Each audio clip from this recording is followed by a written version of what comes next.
mas aos poucos se tornam mais longos.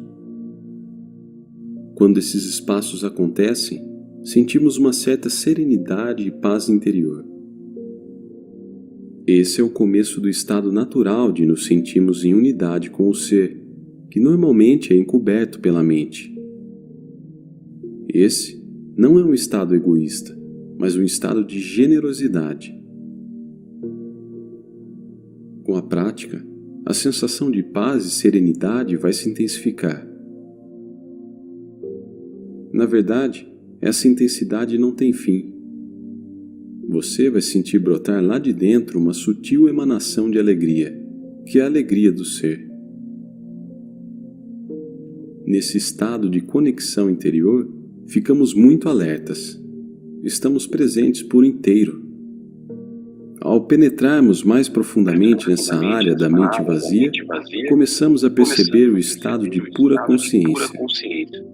Nesse estado, sentimos a nossa própria presença com tal intensidade e alegria que os pensamentos, as emoções, nosso corpo, o mundo exterior, tudo se torna insignificante comparado a ele. Outro método possível, além do observar o pensador, é criar um espaço no fluxo da mente, direcionando o foco da nossa atenção totalmente para o agora, tornando-se consciente desse momento presente, aqui e agora. Agindo assim, desviamos a consciência para longe da atividade mental e criamos um espaço de mente vazia, em que ficamos extremamente alertas e conscientes. Essa é a essência da meditação. Na vida diária, é possível pôr isso em prática dando total atenção a qualquer atividade rotineira, normalmente considerada como apenas um meio para atingir um objetivo, de modo a transformá-la em um fim em si mesma. Por exemplo, todas as vezes que você for subir ou descer escadas em casa ou E aí, pessoal, boa tarde para todos vocês. Espero que vocês estejam tudo bem. E eu gostaria que vocês fizessem um joinha aí se vocês estão me vendo e me ouvindo bem. Muito obrigado, Cláudia, Adriana, Natália, Fabiola, o João, a Débora. Tem um monte de gente com a câmera ligada aqui. O Erasmo, a Ana, que fala desde Londres. Já vi ela aqui. Tudo bem, Ana? As crianças, aí já é aqui 15h35, 16, 17, 18, 19h35 aí, né? Já tá escurecendo tarde aí ou ainda tá escurecendo cedo? Tarde, né? Muito bem. Eu me lembro de uma época que eu morava aí em Paris, né, nos primeiros 2 anos, que eu achava, assim, muito estranho quando começava a escurecer 9 horas da noite. Que loucura, né? Mas, muito bem. Obrigado pelo seu esforço, de todos vocês. Gente, hoje a gente vai falar um pouquinho sobre essa horizontalidade que existe no que tange a questão do formato da clínica, né? A forma como eu atendo. E é claro que a gente vai abranger mais para esse viés, essa inclinação cristã do aconselhamento, que é diferente. Hoje nós temos um país que, assim, são mais de, segundo aí as estimativas, né? Antigamente se falava em 50, hoje mais de 70, 80 milhões de cristãos, a saber que se dizem evangélicos, né? A gente sabe que tem gente que não é tão evangélico assim, que o evangélico tem a sua raiz no evangelho, né? E evangelho é sinônimo de perdão, de amor, de entrega, de cruz, é o que menos você está vendo na igreja, algumas, né? Muito dinheiro, raiva, ódio, contenda, confusão, briga, mas tudo bem. Isso é muito bom, porque aí os psicoterapeutas, os psicanalistas, os psiquiatras, os psicólogos estão cheios de serviço, né? Porque os crentes estão precisando tomar um remedinho para ansiedade, outro para depressão, lamentavelmente. E isso é um assunto até vasto, porque tem que se quebrar muitos paradigmas, né? No tocante a isto, né? Pode, não pode, deve, não deve. Porque a igreja em si, eu falei da evangélica, mas nós temos os católicos, temos os espíritas, temos os kardecistas, temos lá, o Testemunho de Jeová, o pessoal da congregação, temos os mormons, temos lá os raelianos, né? Fundada, parece, por uma professora da USP, eles acreditam em ET, então eles se reúnem para falar dessa religião, temos os budistas, os islamistas, então, assim, o que me chama a atenção, por exemplo, eu morei 7 anos na Alemanha, em Dortmund, Düsseldorf, Essen, as cidades da região que eu morei, Köln, né, que é Colônia, tem cerca de mais de 1 milhão e meio de habitantes, né? E você achava, assim, 80, 90 pessoas que se declaravam cristão. O resto era islamista, né? Então, você tem muito romeno, muito turco, e lá tem roubo também. Roubaram uma bolsa minha lá, e eu não sou apegado a dinheiro, mas conseguiram me fazer chorar, né?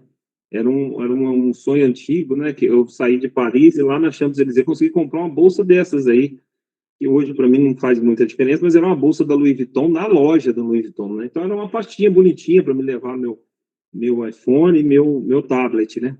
E aí tinha um dinheiro que eu levei, né? E aí eu deixei a porta do carro aberta 1 minuto, passou os romenos e levou tudo, né? Então foi terrível. Lá tem roubo também. Nunca fui roubado aqui no Brasil, mas fui na Alemanha. Olha que coisa interessante, né? E lá tem muitos islamistas. É muito interessante que no meio de toda essa questão da religião, toda essa questão da espiritualidade, toda essa questão da fé, a forma é a mesma.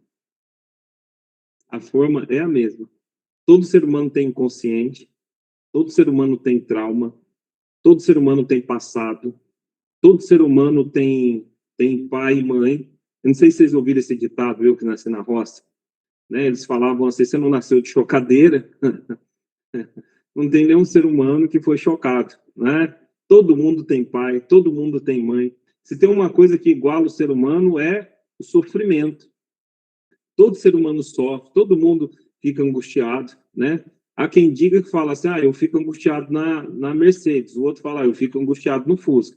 Mas, meu filho, os dois vão sofrer angústia. Não tem como escapar. Então, né, partindo dessa ideia, né, desse centro, dessa premissa, a gente começa a pensar sobre o que realmente vale a pena na vida e também sobre a importância de ser um terapeuta. É maravilhoso ser terapeuta. A gente está no centro da existência humana, né, porque você está tratando exatamente aquilo que iguala todos os seres humanos. As perturbações, as angústias, as tristezas, de onde elas vêm, onde elas nascem, né? Você vai pôr um filho na escola, a gente não sabe quem mais precisa de terapia, se é o filho ou se é a mãe, porque o filho vai chorando porque a mãe abandonou e a mãe vai embora chorando porque acha que tem que deixar um filho, ela queria carregar. Claro que dependendo do nível que está a mãe, ela agradece a Deus, porque existe a escola, né? O filho está com terror em casa. Mas a gente tem muito apego aquilo que era para a gente ser desapegado. A gente tem muito desapego àquilo que era para a gente ser apegado. Então, a psicanálise ela aborda esse tipo de assunto, o assunto subjetivo. Aí você vai chegar na psicologia, ela vai fazer intervenções muito específicas na pessoa que tem, por exemplo, o autismo, ou na TCC, terapia cognitivo-comportamental. Mas aí, quando você chega no aconselhamento, o que você tem são parâmetros, né? Eu vou passar para a Natália, ela vai trazer uma abordagem, depois vocês vão participar, a gente vai discutir, não vai ser uma aula longa, né? Acredito que vai ser 1 hora e pouco aí, e a gente já vai encerrar. Fique tranquilo, fique aqui e preste atenção, porque nessa horizontalidade é importante você saber. Alguém vai perguntar para você assim: qual que é a diferença da psiquiatria? O que a psiquiatria faz?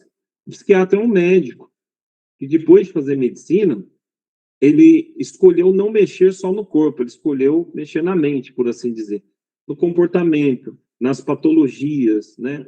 Nas psicopatologias. Freud era médico, Lacan era médico, Jung era médico, né?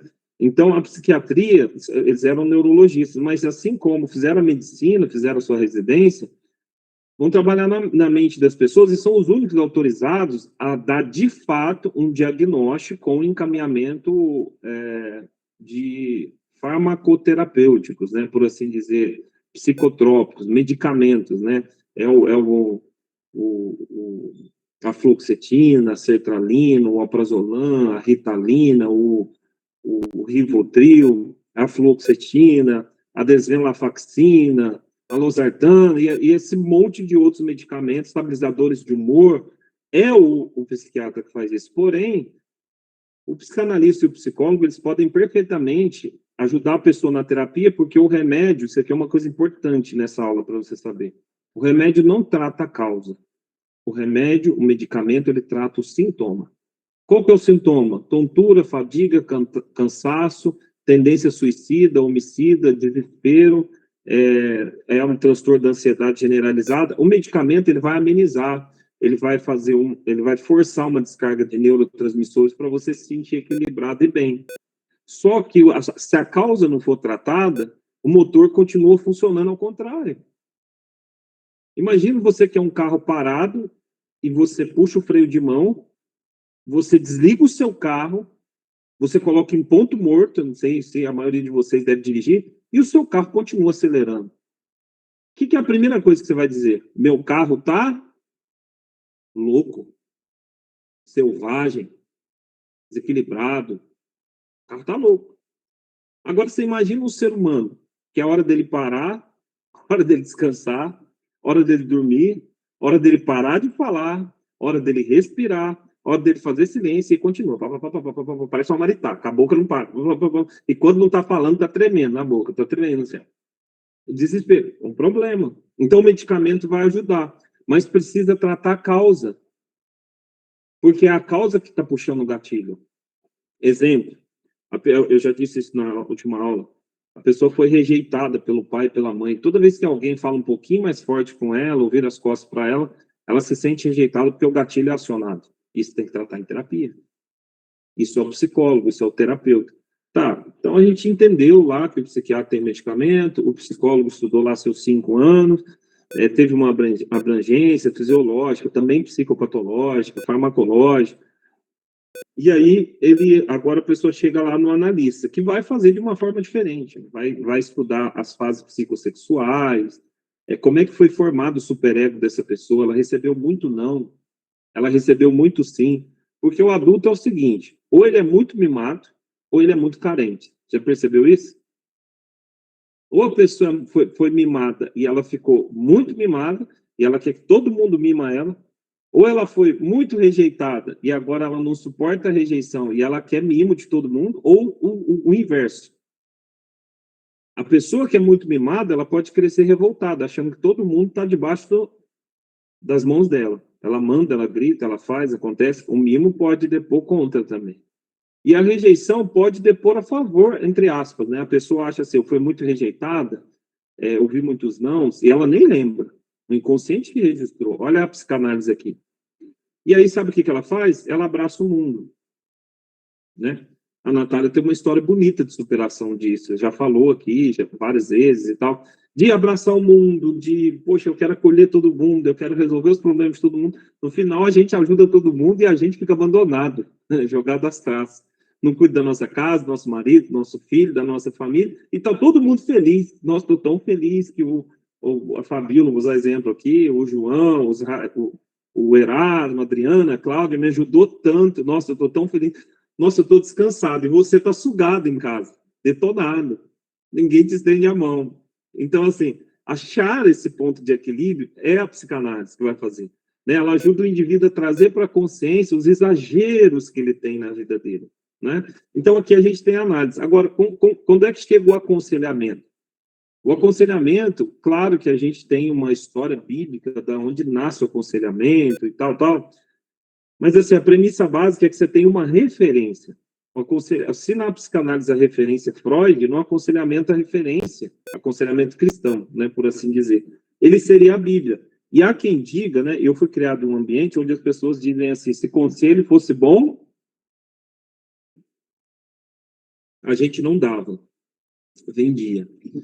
Mas partindo da ideia que a gente é formado pelas pessoas que a gente anda, os vídeos que a gente vê, por causa do processo cognitivo, processo inconsciente da escuridão, a gente não vê nada, está se formando lá dentro. Os vídeos que a gente vê, as pessoas que a gente ouve, Aí tem um versículo que diz: na multidão de conselhos se acha sabedoria. Então, não é só o que você ouve, é quem você ouve e como você depura isso. Faz sentido? Já ouviram essa frase? Faz sentido para você? Faz sentido para mim? Poxa, será que a ficha caiu? Né? Então, poxa, conselho não é bom. Como não é bom? Se em algum momento a pessoa diz assim, bem que a minha mãe falou. E quantas vezes a mãe acerta em cheio? Que o cara é um cafajeste, que a pessoa não devia mudar de emprego, que aquele lugar não era bom para ela. Quantas vezes a mãe fala, cuidado. Claro que existe uma medida materna, existe um erro grotesco também das mães de manipular, mas não é disso que eu estou falando. Eu estou falando daqueles conselhos bons. A minha vida, ela acelerou muito o processo, por causa das pessoas que eu ando desde os meus 20 e poucos anos.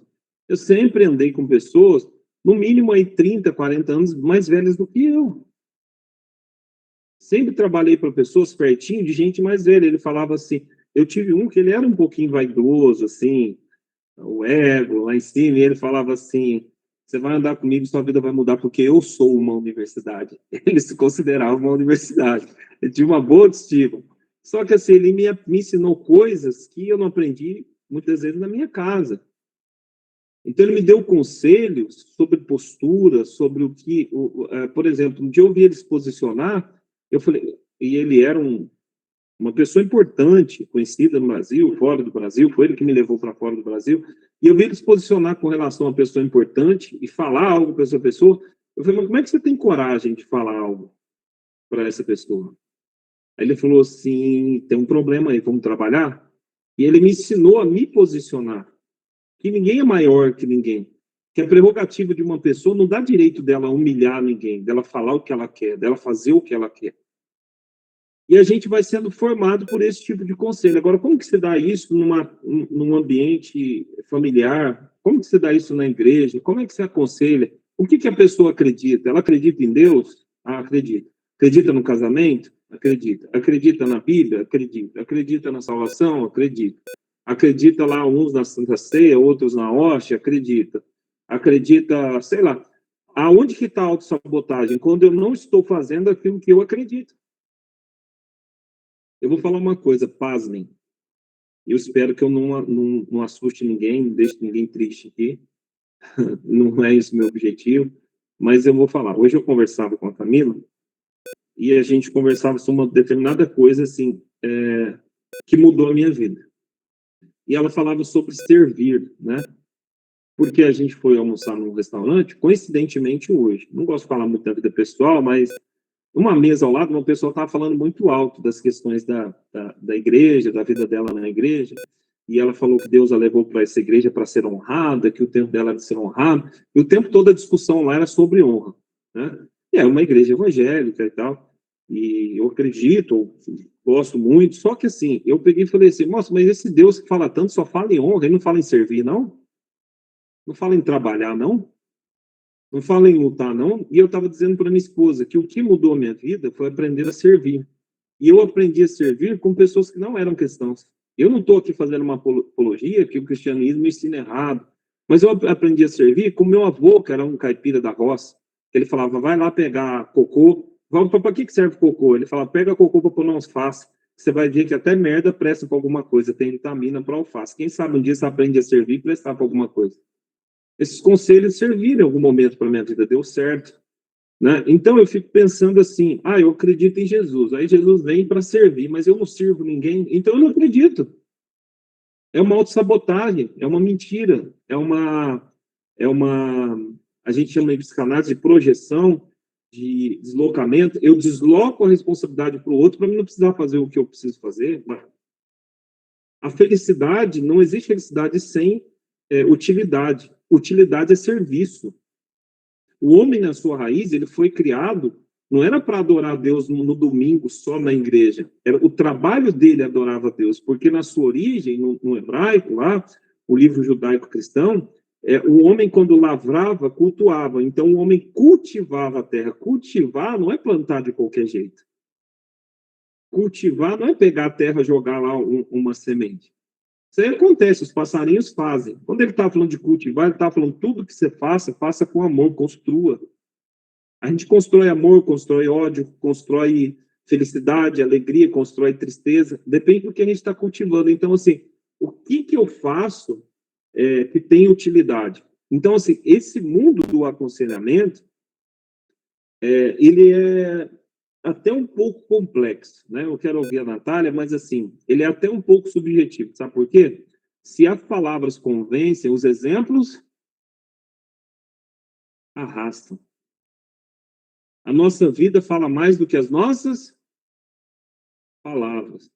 Nossos filhos fazem muito mais do que a gente faz do que a gente fala. Então, quando é que o aconselhamento tem efeito? Quando há uma investigação. Quando você começa a ter noção, não é do que aquela pessoa tem, é do que ela não tem, das faltas que ela não tem. Porque se uma pessoa está para se proteger, ela é extremamente arrogante, ela é orgulhosa para se proteger, e ela não entende que a humildade é um caminho de honra, a entrega, o serviço, né, o servir, né, ter uma personalidade forte naquilo que está fazendo, ir até o fim. Se ela não compreende o que é o casamento, se ela não compreende o que é Deus, se ela não compreende, ela não tem discernimento de quanto vale as coisas, tudo não vale nada. Por que você está aqui? Você tem uma noção de quanto vale essa aula. Aí você vem, entrega seu tempo vale ouro. Você podia estar dormindo, comendo, descansando, estudando outro curso, passeando. Você podia estar no shopping, brincando com seu filho, um monte de coisa. Não é isso? Mas você está aqui. Porque você entendeu que isso aqui é importante. Então, para a gente aconselhar as pessoas, a primeira coisa, eu vou passar para a Natália, mas a primeira coisa que eu queria que você anotasse, entenda o que é importante para essa pessoa, para vocês que vão anotar, né? Entenda o que é importante para essa pessoa que você está aconselhando. Ouça ela. Né? Ouça essa pessoa. Deixa eu ver se eu consigo escrever para vocês aqui. A pessoa. Entenda o que é importante para esta pessoa. Escrevi para você, mas o pessoal pode escrever também. Entenda o que é importante para essa pessoa, porque às vezes aquilo que você vai dar um conselho que você acha que é importante, não é importante para ela. Enquanto na psicanálise a base é o ouvir, é a escuta, no aconselhamento, não. A pessoa ela quer se aconselhar com um padre lá, com um pastor, ela quer se aconselhar com uma amiga, ela precisa entender o que essa pessoa também tem de base, tem de estrutura. Agora, nós, enquanto conselheiros, a gente precisa, aqui eu vou até trazer para o aconselhamento a base da psicanálise, né? Uma das bases da psicanálise é a cura pelo amor. É impossível você acreditar e dar uma oportunidade para alguém se a tua palavra, o teu julgamento, o teu pensamento não tiver revestido de amor. Não vai dar certo. Não vai dar certo. Por isso que o curso é importante, porque enquanto você vai fazendo o curso, você vai transbordando. Quando você vai fazendo o curso, você vai mudando. Enquanto você vai fazendo o curso, você vai sendo acolhido. Enquanto você vai fazendo o curso, você vai sendo confrontado. Enquanto você vai fazendo o curso, você vai sendo mudado. Você vai sendo esculpido. Para que quando você chegue na clínica, quando você olhe para uma pessoa, quando você olhe para um filho, quando você olhe para o marido que grita, para uma esposa que faz escândalo, você não olha uma pessoa arrogante, soberba, você olha uma pessoa que por algum motivo ela está fazendo aquilo. Ela precisa de ajuda.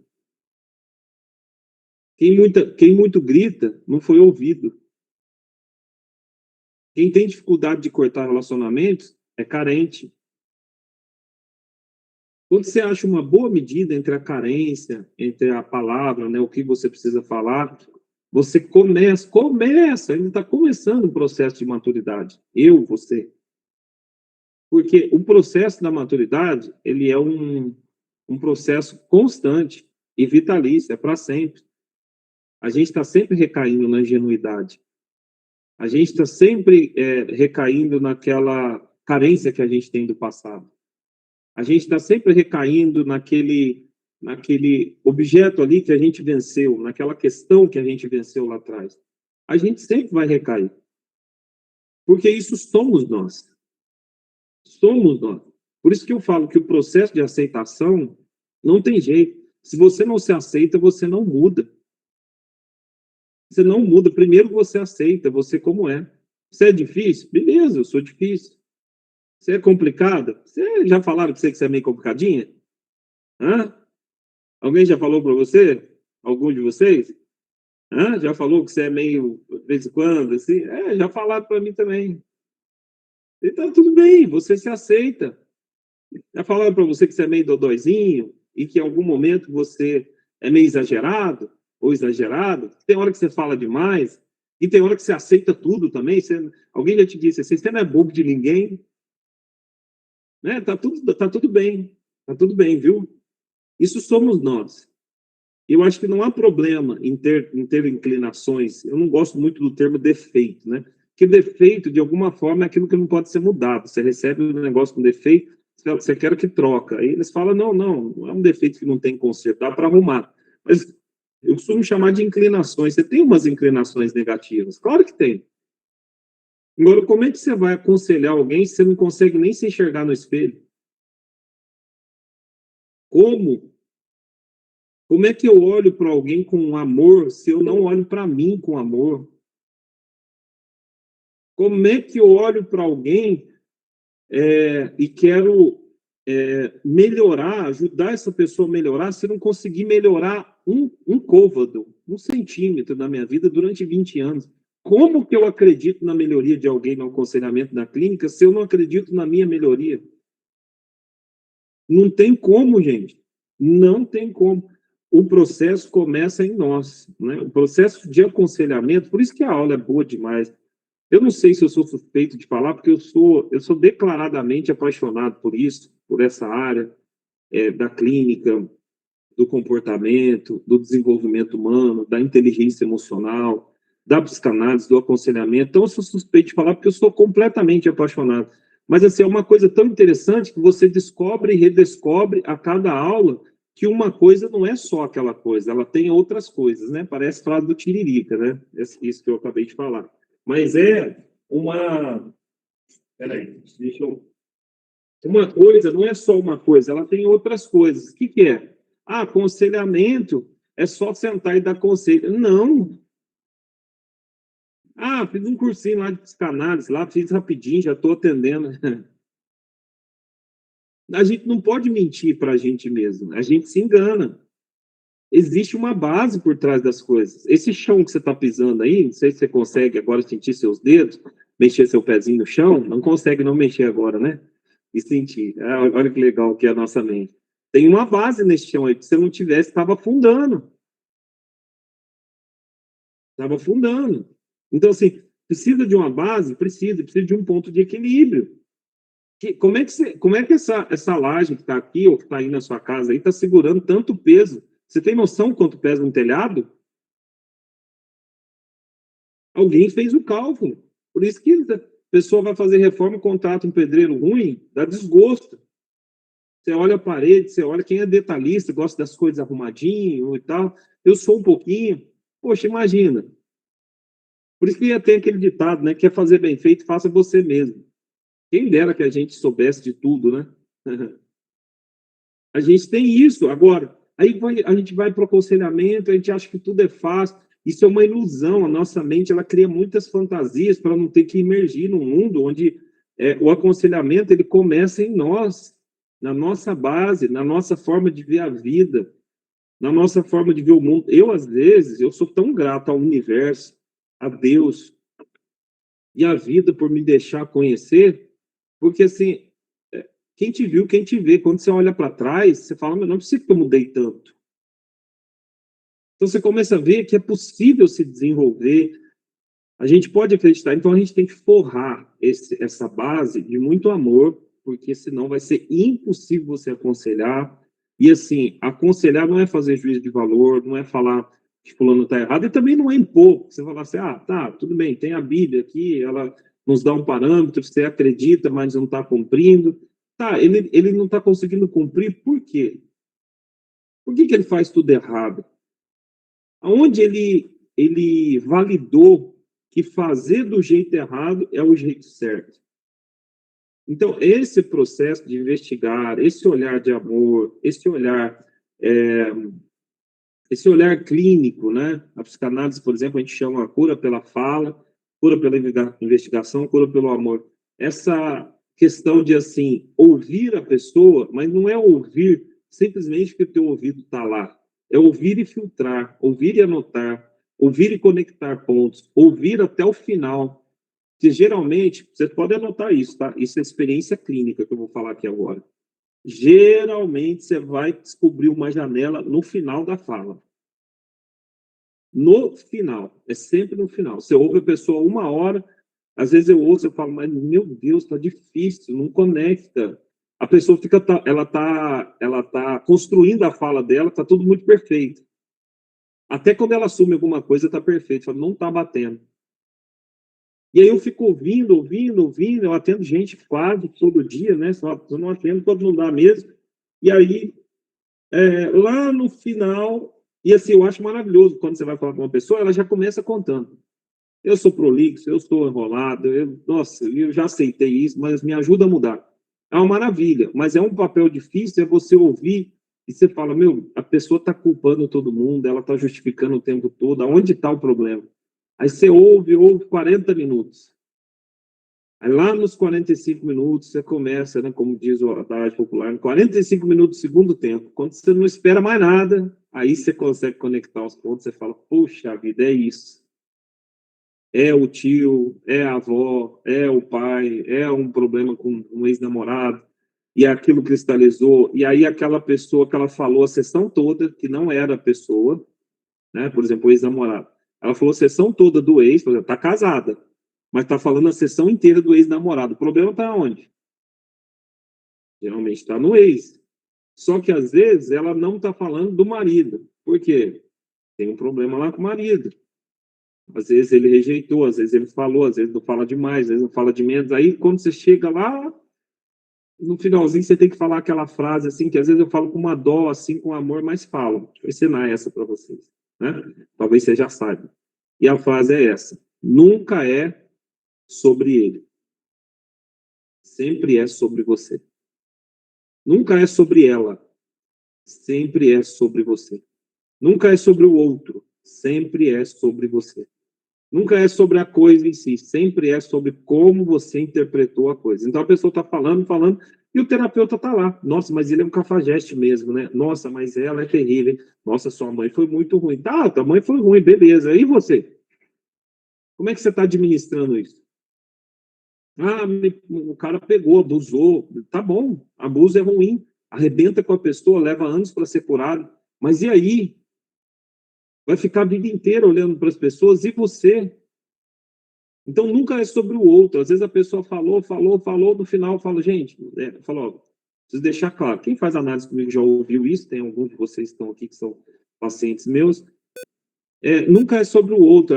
Apesar de ouvir, e eu acho que ouvir vai minimizar 50% da sua dor, no final é como que a gente vai lidar com essa rejeição, com essa mentira que contaram sobre você.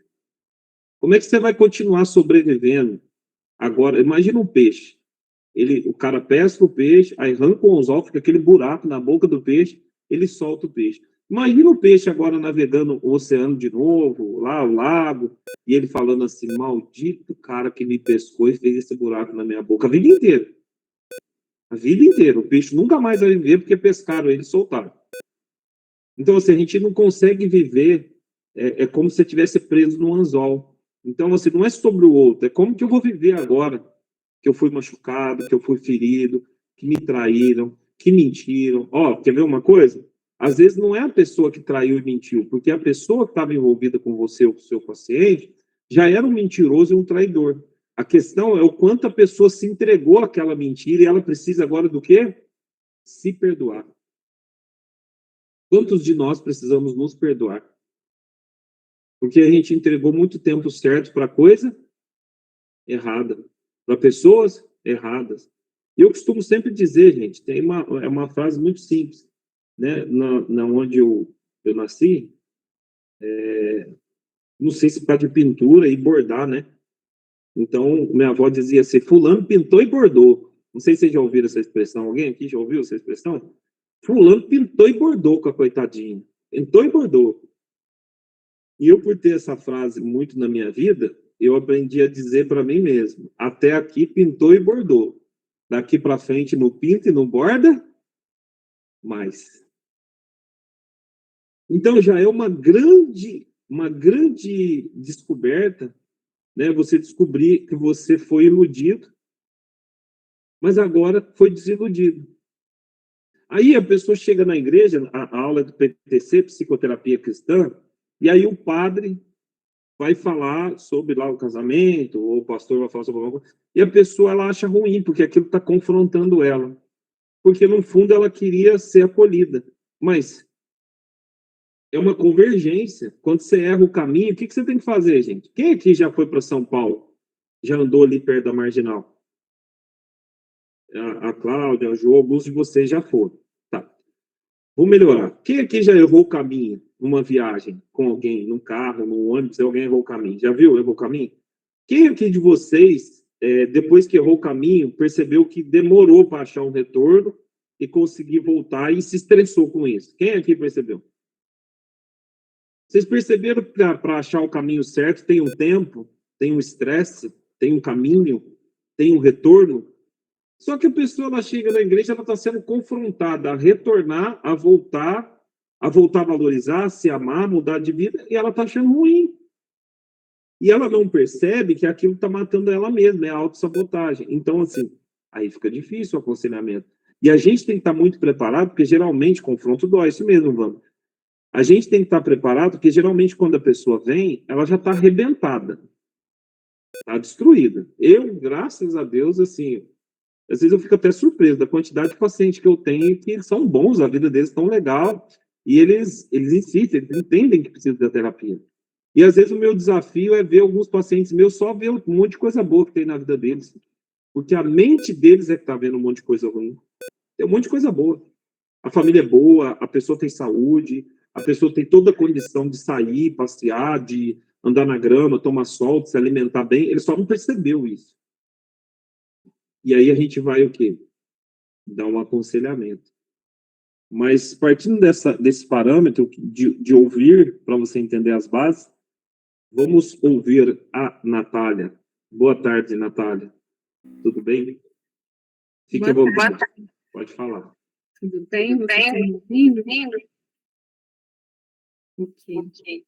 Que é uma maravilha, né? E eu em pleno sábado, mas muito bom, eu vou estar aqui. Vocês estão me ouvindo bem? Aqui eu estou te ouvindo bem. Eu estou te ouvindo bem, não sei o pessoal. Estão ouvindo ela bem, pessoal? Alguém falou que não. Eu também estou incomodada. Pode colocar, fica à vontade, Natália. A Natália vai trazer uma abordagem, porque a gente precisa da parte teórica também, e também da experiência, e eu creio que vai ficar muito bom, e a gente vai conseguir ouvir ela. Pode falar. Né? Melhorou? Então tá bom. Melhorou, pessoal? Não melhorou muito, não? Para mim tá bom. Se vocês quiserem aumentar um pouquinho o volume de vocês, dá uma olhadinha aí, Natália, se existe alguma configuração. Se não, vamos ver se você...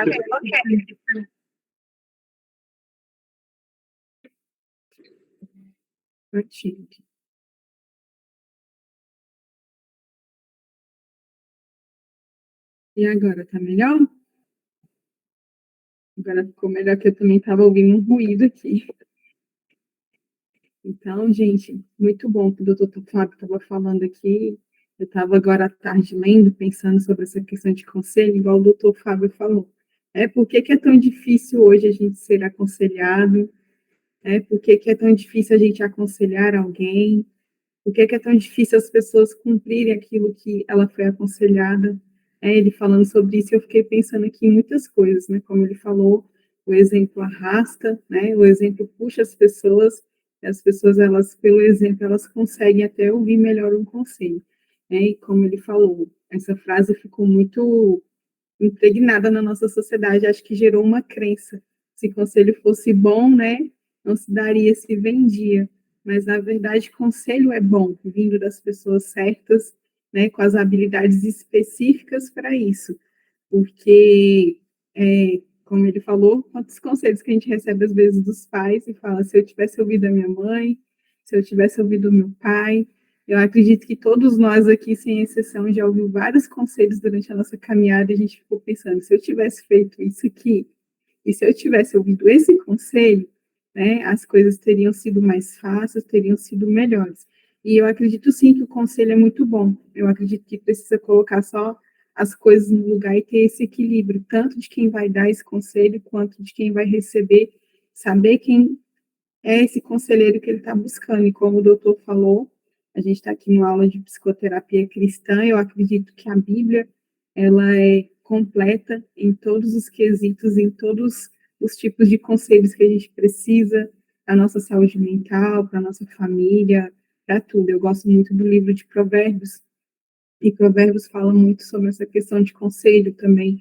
E são conselhos, uma pessoa que ela pode até não acreditar em Deus, né? Como eu converso com alguns ateus, mas eles têm como base alguns conselhos de Provérbios para a vida deles, e eles têm a vida de Jesus como uma referência, mesmo dizendo que é ateu, eles têm como referência. Então, a Bíblia, ela tem base, e ela tem conselho, ela tem, né, solução para tudo. Então, existem conselhos, né? Existe aconselhamento em geral e o aconselhamento dentro da Bíblia também, né? Existe um conselho que é a opinião da pessoa. Então, aconselhar uma prática natural de todos nós. Eu estava ontem pensando, né, pensando sobre isso, hoje estava pensando, ontem eu estava aconselhando as pessoas a assistirem os filmes que eu assisti. Por quê? Porque eu tive a experiência de assistir aquele filme, foi bom, eu estava, aconselho você, não com essas palavras, aconselho, mas eu estava falando para essas pessoas assistirem esse filme, né, porque esse filme abria a mente delas com algumas questões, uns filmes muito bons que eu estava assistindo durante essa semana. Então, nós temos, né, essa questão de aconselhamento já em nós. Às vezes, um pai aconselha um filho, às vezes os amigos aconselham as amigas, aquela roupa, aquele sapato em tal loja que é boa para você comprar, né? Então, às vezes a gente está o tempo todo indicando e conversando, né? Às vezes, até inconsciente, a gente aconselha as pessoas. E quando a gente fala de terapia, de psicoterapia, igual o doutor falou, tem uma diferença da psicoterapia. A psicoterapia, às vezes, tem a abordagem da psicologia, tem o TCC, que é uma abordagem que vai levar a pessoa aprender a fazer coisas, né, de maneira diferente. Tem a psicanálise, que é a cura pela fala, a cura pelo amor, a cura pela investigação, e conselho já é algo diferente, já é coisas breves, né? Então, mas dentro de uma terapia a gente pode, né, às vezes, aconselhar, dependendo do caso, né? Mas a terapia não é conselho, mas a gente às vezes vai aconselhar alguém. Então, o conselho sim é bom, acredito que tem que trazer essa visão, né, restaurar essa visão do conselho. Na verdade, o que não é bom é ouvir qualquer pessoa, qualquer conselheiro. Por isso que, às vezes, a gente vai conversar com algumas pessoas quantos problemas e traumas religiosos têm. Eu que converso com muitas pessoas, de pessoas que ouviram conselhos que não foram bons para elas, mas eram, na verdade, de pessoas que não estavam habilitadas para aconselhar aquela pessoa naquele momento. E conselho, sim, ele é bom, né? Mas ele tem que ser um conselho, como se diria, raiz. Eu estava falando de raiz porque eu estava lembrando aqui dos coaches, né? Eu estava conversando com coach raiz e os coaches aí que às vezes manipulam as pessoas, porque a gente estava conversando aqui em Brasília sobre isso, estava conversando com um coach essa semana retrasada. Então, tem os conselhos raiz e tem os conselhos errados, né? Os conselhos de pessoas que não servem para orientar alguém. Eu estava vendo no dicionário que conselho é igual mentor. E um mentor seria o quê? Um guia experiente. Alguém que é conselheiro, que guia alguém, que estimula, cria e orienta alguém. Então, o conselho ele tem que vir de alguém que é mentor daquela área que ele está aconselhando alguém. Porque muitas vezes, se eu vou buscar um conselheiro, eu estou com problema de casamento, e vou buscar de uma pessoa divorciada, o conselho que ele vai me dar é para divorciar, ele não vai me dar um conselho para poder restaurar aquele casamento. Então, muitas vezes, o que está acontecendo na nossa sociedade em geral é essa questão de buscar conselheiros errados, porque conselheiros, na verdade, são profissionais que vai auxiliar, dando orientações, né, para alguém. Então, lá em Provérbios 15, 22, fala que os planos fracassam por falta de conselho. Mas são bem-sucedidos quando há muitos conselheiros. Então, por que que os planos fracassam, muitas vezes?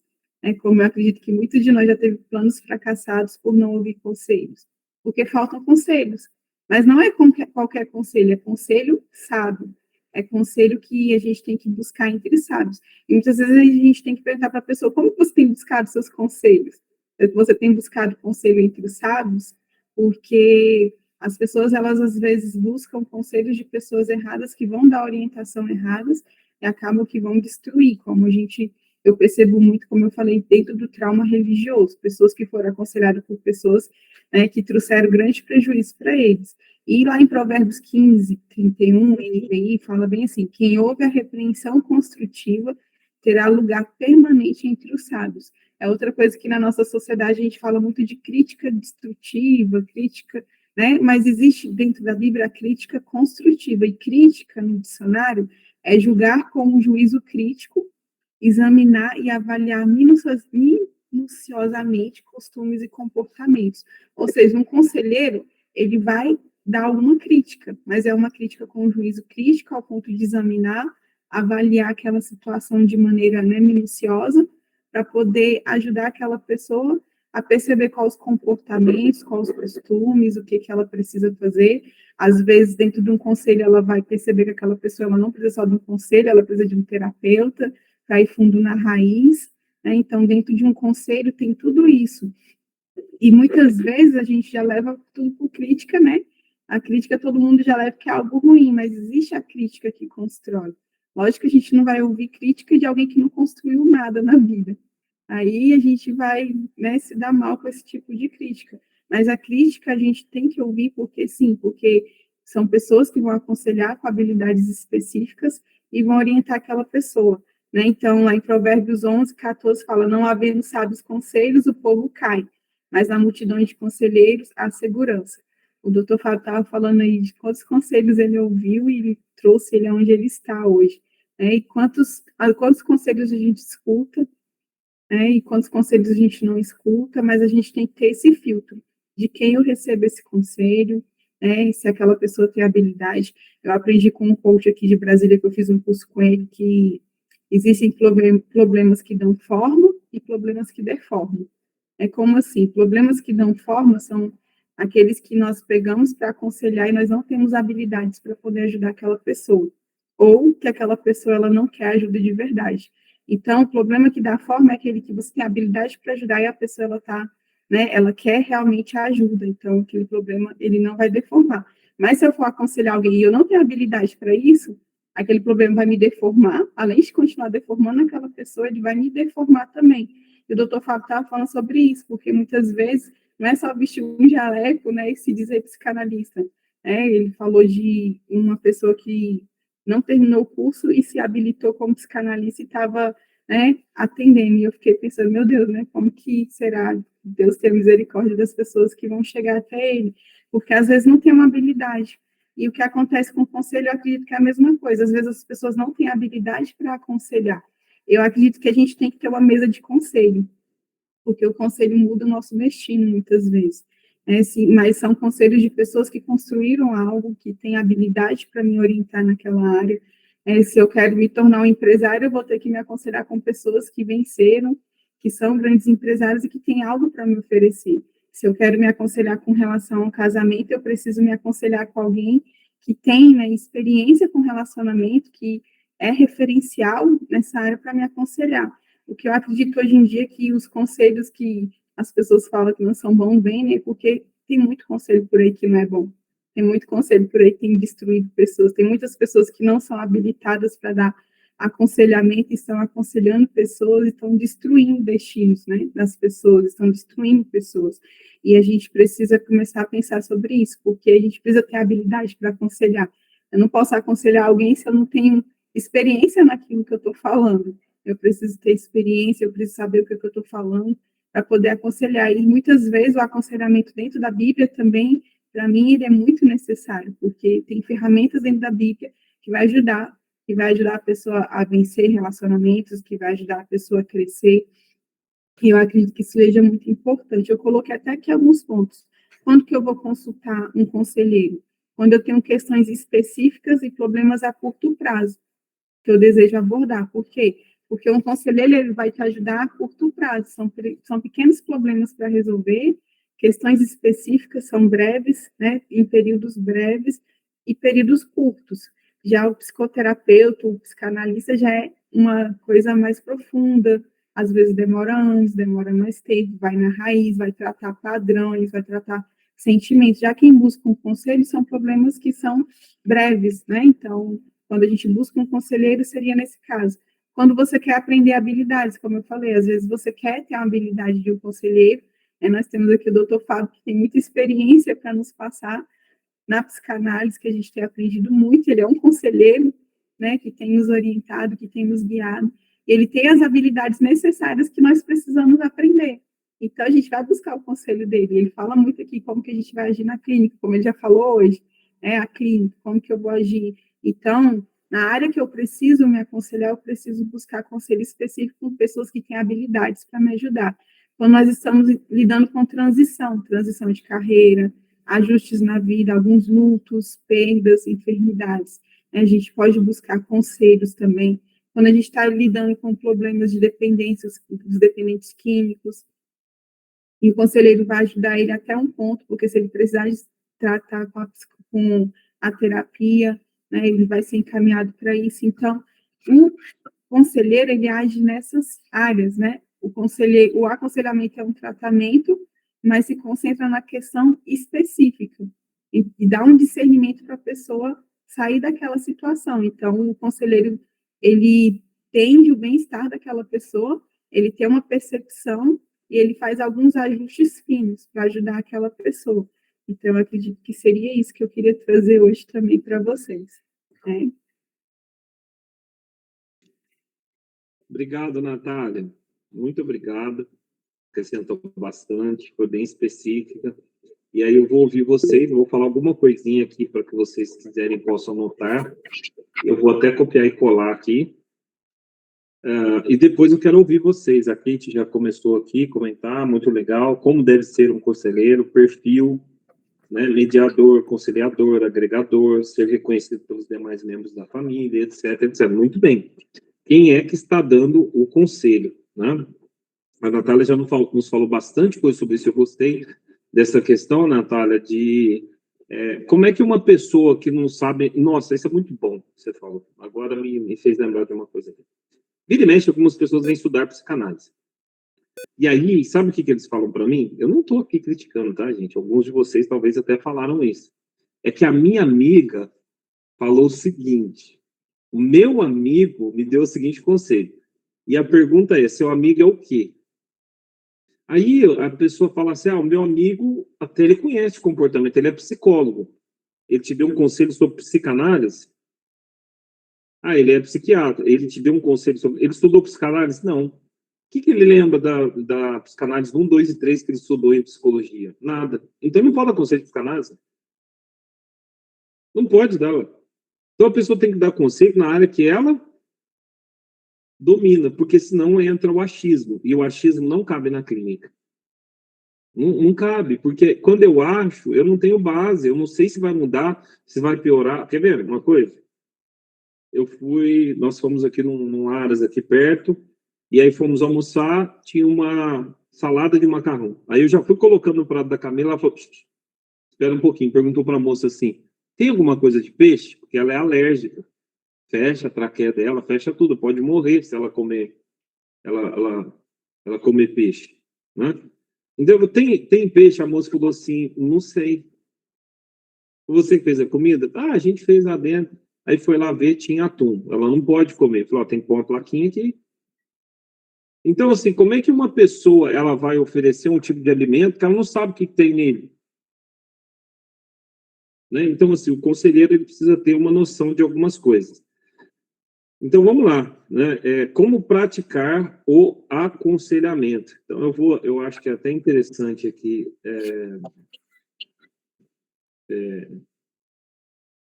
copiar e colar aqui, e aí eu vou ler para vocês, e aí quem quiser anotar, anota. Tá aí, ó, consolar confortar, fortalecer, exaltar, exortar, admoestar. Então, tem que saber o momento de usar essas ferramentas, né?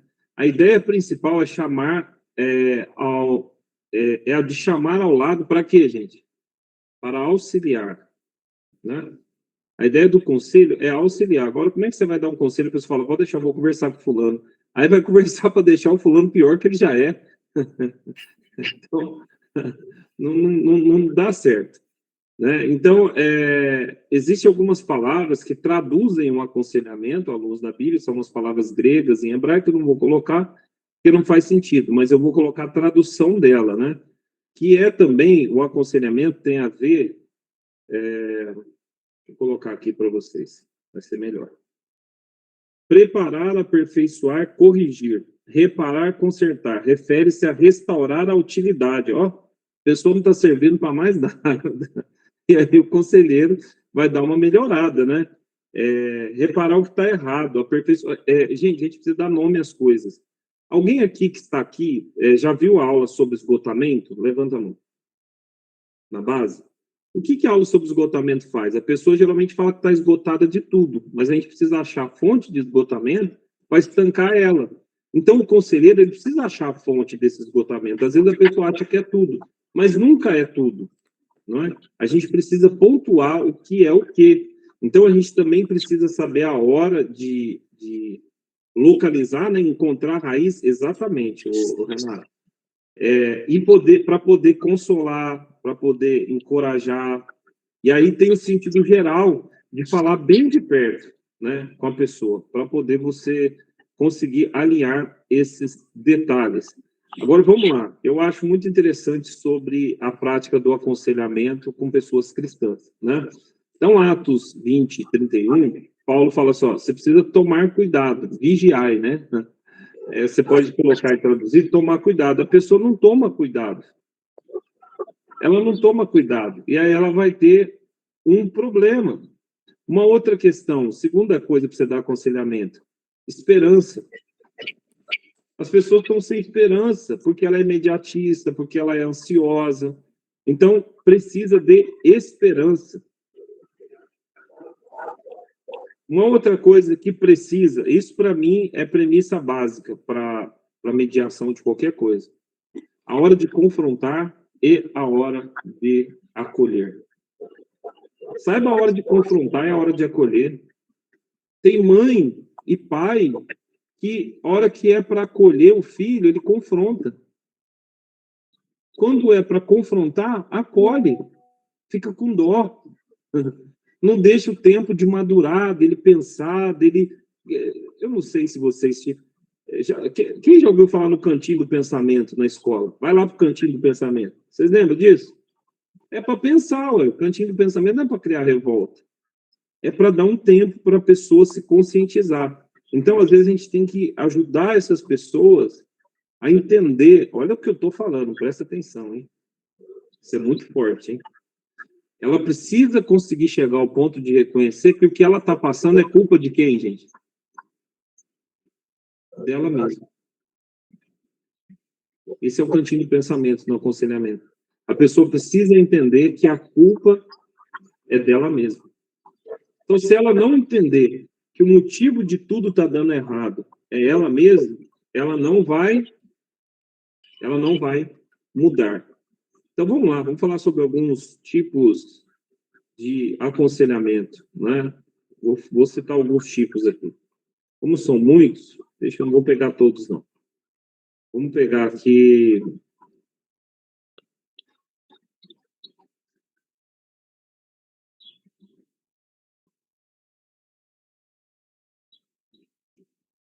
Aconselhamento transformador.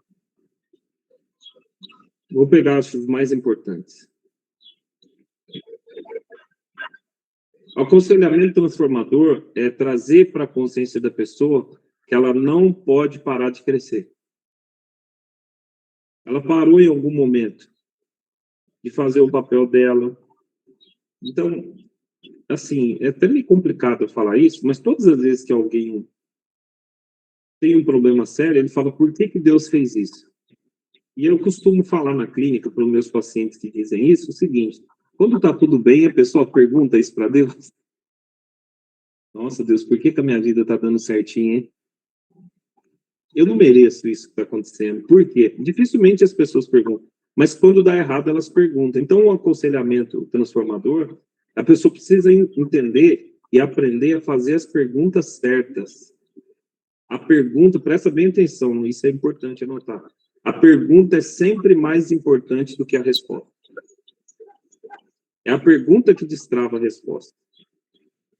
É a pergunta. Então, a pessoa precisa aprender a se fazer a pergunta certa. Fazer a pergunta certa. Um aconselhamento que a gente chama de relacional, se você quiser anotar aí.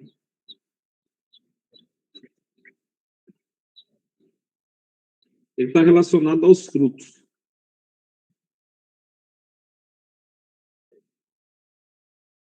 Está relacionado à intimidade, à comunhão, a como a pessoa se relaciona com aquilo que está na mão dela. Então, se por um lado ela precisa perceber que ela não pode parar de crescer, por outro ela precisa... que assim, ó, a pessoa chega para reclamar do marido, ou o marido chega para reclamar da esposa, reclama, mas você que aceitou isso a vida toda. Você que fez essa escolha. Então, em algum momento, a pessoa precisa parar, e aqui eu estou falando um pouquinho de confronto, tá, gente? Lembra que eu disse? O ponto de equilíbrio é saber a hora de confrontar e de acolher. Se por um lado tem o confronto, é assim, onde você parou de ter comunhão com a sua esposa, com Deus, com a igreja, com a tua vida espiritual, aonde foi que você se dedicou? É que eu fico medindo a palavra para falar com vocês, para ninguém interpretar errado. Mas eu vou falar aqui. Posso falar? Beleza? Tá tudo bem? Então, beleza. A pessoa, ela não tem comunhão nenhuma com Deus, mas acha que Deus deve socorrer ela. Ela não tem um pingo de respeito com o marido, mas quer que o marido a trate bem. Aonde ela vai, ela é quarta camada. O mundo deve tudo para ela, mas ela ainda não aprendeu que ela também tem uma entrega, ela também tem um serviço, ela também deve respeito, ela também deve amor. Então, o que acontece? A gente precisa ensinar as pessoas a se relacionar, e aqui vai, assim, top dos conselhos. O pai dela nunca falou com ela sobre sexo, sobre dinheiro, sobre futuro, sobre guardar dinheiro, sobre educar filho. Ela teve que aprender aí com a vida. E aí você vai dar um conselho, você vai ter que mostrar para ela que ela aprendeu errado. Então, nesse ponto, a gente precisa confrontar com muito amor, com muita sabedoria, mas é necessário. O apóstolo Paulo vai dizer assim, que a gente tinha que chamar a atenção das pessoas, mas sempre com muita sabedoria. Sabe o que é sabedoria, gente? É não falar o que a gente pensa do jeito que a gente pensa, é arrumar uma estratégia para falar aquilo que a pessoa precisa ouvir de um modo que doa o menos possível. Você vai arrancar um dente, aí o anestesista pergunta, você quer arrancar com ou sem anestesia? O que você fala? Não, sem anestesia, porque eu gosto mesmo é de dor. Inclusive, doutor, dá uns tapas aqui na minha cara, bem aqui onde está doendo o canal. Ninguém fala isso. Eu prefiro com anestesia.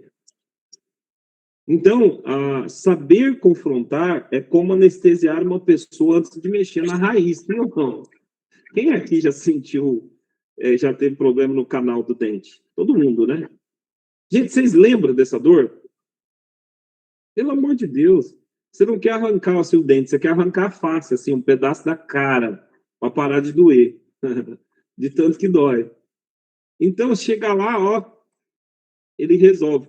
O conselheiro, ele tem a maestria cirúrgica de aplicar uma anestesia de modo que ele resolve um grande problema com o mínimo de dor possível. Mas, às vezes, vai ter dor. Outro tipo de aconselhamento, aqui vem o acolhedor. É positivo. Pode anotar aí. É positivo.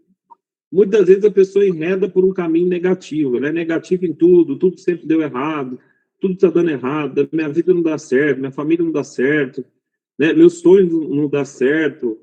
E aí você vem e traz para ela uma dose positiva. Não é tudo que está dando errado. Algumas coisas estão dando errado, mas é tudo. Às vezes a pessoa está sangrando. Gente, Uma pessoa sofre um acidente, ela quebrou lá uma perna, ou machucou, deu um ralado muito forte no braço. A impressão que ela tem é que ela está toda quebrada, porque tem uma área que está o quê? Latejando. E aqui eu queria que vocês anotassem. Descubra o que está roubando a energia do corpo todo. Que é o quê? Está sangrando numa parte, aquela unha encravada, e a pessoa não consegue fazer nada. Descubra onde é que está o problema. As fichas vão caindo para vocês aí, né? De alguma forma.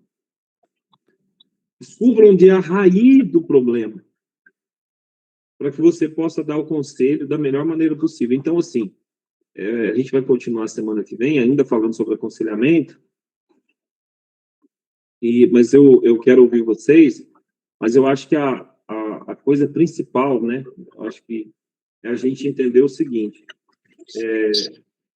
ajudar essa pessoa a perceber quem é o causador desse problema, é a primeira coisa. É o irmão, é a família, quem é o causador desse problema? O que poderia ter sido feito para evitar essa questão? A segunda coisa é criar uma distância daquilo que dói. Você tem um familiar, você tem uma situação, vocês veem, daqui a pouco está no Natal. E aí o Natal, ele prova como é que foi o nosso ano com os nossos familiares, né? Porque tem gente que até queria ir na casa de alguém, mas não vai por quê? Porque tem fulano, tem ciclano, tem beltrano.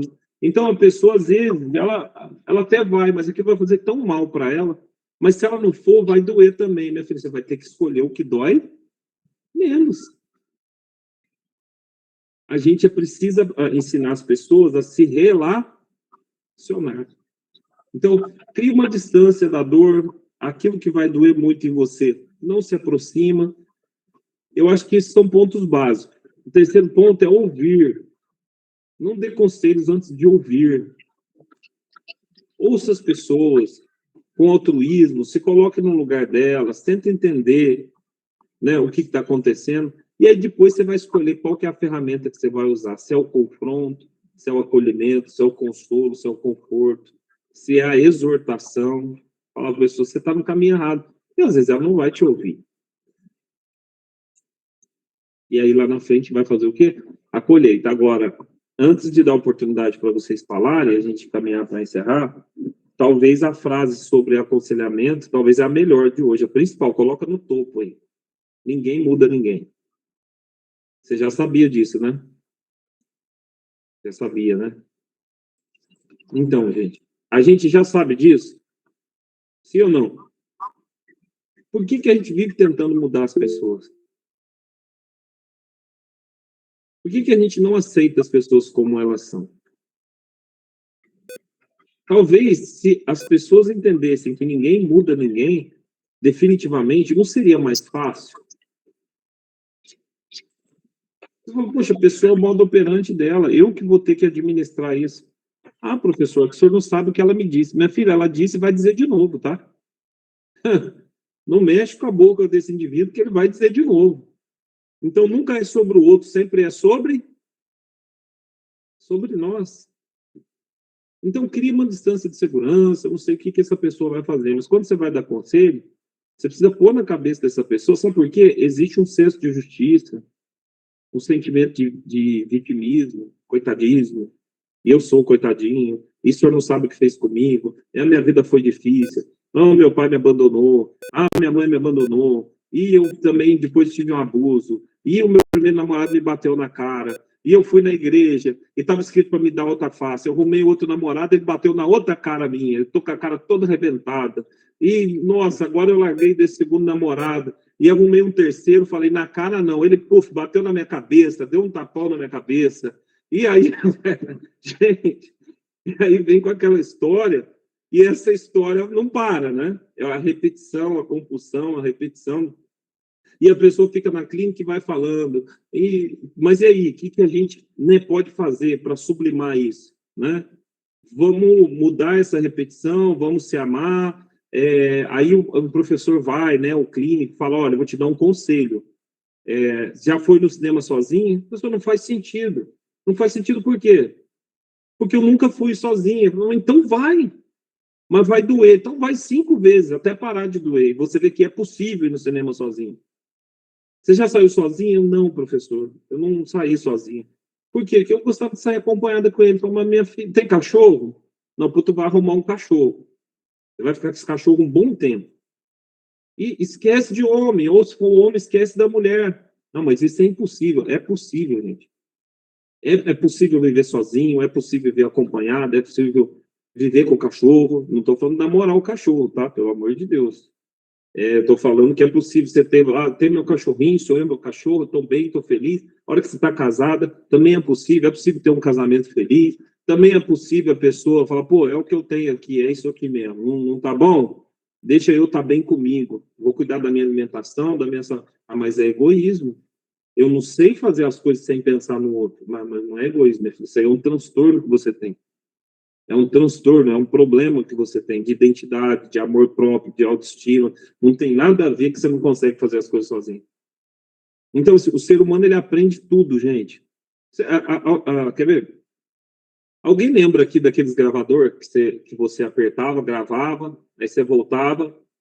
Alguém aqui lembra? Alguém dessa época que tinha um gravadorzinho de mão, que tinha uma fitinha, você põe lá dentro, você falava, aí você ficava esperando, você queria gravar uma música à noite e tocava na rádio, aquela música romântica, né, de quando você conheceu o namorado, aí você esperava passar a propaganda, rádio, melodia, e aí passava, você colocava para gravar para não sair a rádio melodia, no meio ele falava, você está na rádio melodia, acabava com a gravação, você vai ouvir pro resto da vida a rádio melodia.